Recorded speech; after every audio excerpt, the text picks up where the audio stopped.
This is WYMT Mountain Sports, your home for the Kentucky Wildcats and local high school sports. The #1 college basketball team in America is back in Lexington once again. The Basketball Cats take sole place as the #1 ranked team in the country. 4-0 Kentucky will host Boston tomorrow night inside Rupp Arena. The process of figuring out who meshes well on the court still continues. Assistant coach John Robic talked with the media today, and so did Marcus Lee, who dropped a Wizard of Oz reference. Take a listen. There's so much ahead of us that we need to get to, and we haven't gotten on the yellow brick road. If y'all want to talk like that, but like we're not even close to being close, and that's something they understand, and something that Cal always talks about. Defensively, as well, just making some adjustments as practice started until now has gotten drastically better, but we still feel that we have a long ways to go in every aspect of the game. All right, Tyler Eulis is the Southeastern Conference Co-Player of the Week. Eulis helped the Basketball Cats to a pair of wins, including a win over #5 Duke in the Champions Classic. He went for a career-high 21 against Wright State. Eulis shares the award with Georgia's Kenny Gaines. SEC action at the Maui Invitational. Bill Walton playing a little drum with some Hawaiian dancers. He's back. Vandy taking on St. John's. First half, Luke Cornett sets the screen. Matthew Fisher-Davis rolls and jams. Commodores up by 4. Later in the half, Wade Baldwin the fourth steals the pass and goes coast to coast, rocking the rim. 9 for Baldwin on the game. Now it's Baldwin kicking it over to Nolan Chrysler. Vanderbilt up 13. The run continues. Jeff Robertson pull-up 3 ball. That's good. The doors are on fire in Hawaii. Riley LaChance now throwing the oop to Cornett. He had a team-high 13. Cameron Justice also added 9 for the Doors as number 19 Vanderbilt stays perfect 92-55. A first-round region loss to the eventual 15th region champs is all the motivation the Betsy Lane girls need going into this year. 3 starters are gone, but they will be a little bit small, and the girls think the legacy the seniors left is something they can improve on. The Lady Cats say they had a good summer and are ready to go. It is. We have like this legacy, and I feel like we should just live up to that this year because we've let it down and come back the past couple of years. We're very versatile, so we have many girls that can play multiple positions, and actually I think our versatility is going to be one of our strong suits. So you know, having lack of size kind of puts everybody at a same size, but they can do multiple things on the floor for us, so it's going to make us a little bit harder to guard and those types of things. There's not many concerns I have about our team.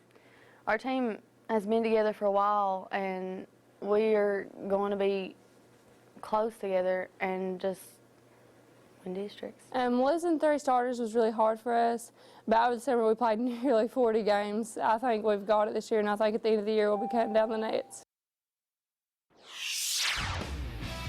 All right, still to come, a firing in Richmond. The EKU Colonels finished 6-5 and do not make the FCS playoffs, making it decision time on whether to keep Dean Hood or let him go.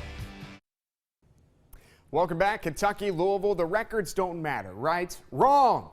Don't throw all the records out just because it's a rivalry game. The record actually does matter, at least to Kentucky. If the football Cats win the Governor's Cup Saturday, they officially become bowl eligible. It's Senior Day as well at Commonwealth Stadium. Stoops wants his guys to go out with a bang, plus gain some extra practice time with a win.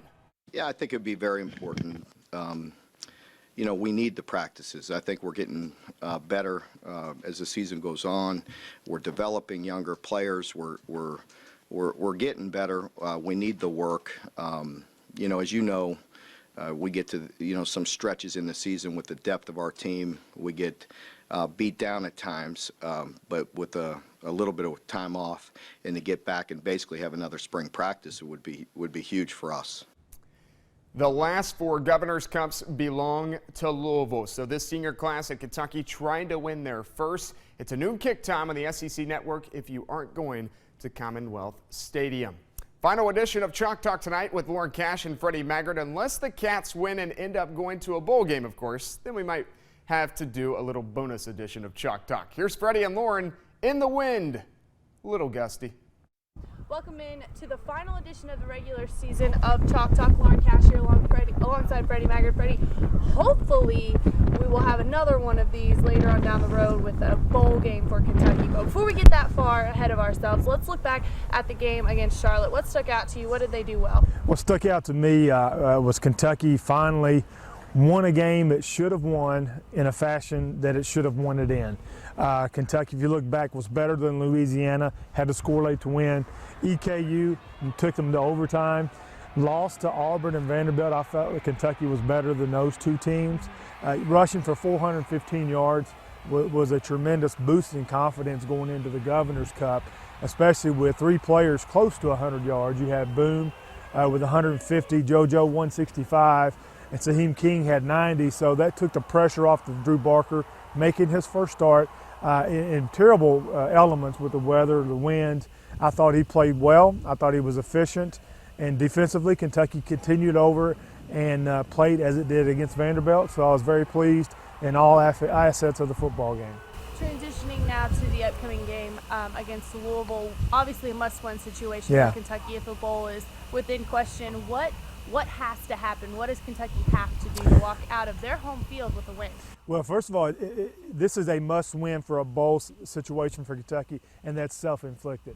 As we talked about, should have beaten Auburn, should have beaten Vanderbilt, but it didn't. So now it's in a must-win situation against Louisville. It's arch rival. They are playing in Commonwealth Stadium. What Louisville does really, really well, Kentucky does not do well or do good. Kentucky's offensive tackles have struggled.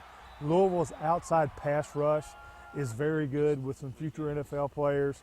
But overall, these teams are rather close in talent, closer than it has been in the past with Charlie Strong's players now leaving, graduating, going to NFL. So the game is pretty much a toss-up to me.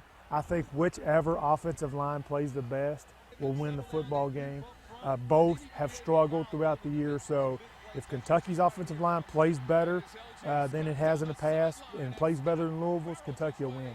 Vice versa, if Louisville does, it will win. Awesome, Freddie. Once again, thank you. Thank you for a great It's season been fun. of Chalk I Talk. can't believe it's awesome. over. I know. That's why we need to win so we can continue this. Absolutely, yeah. Kentucky's last chance to become bowl eligible this Saturday right here at Commonwealth Stadium. Kick time set for noon, and you can watch it on the SEC Network. I'm Lauren Cash for WYMT Mountain Sports.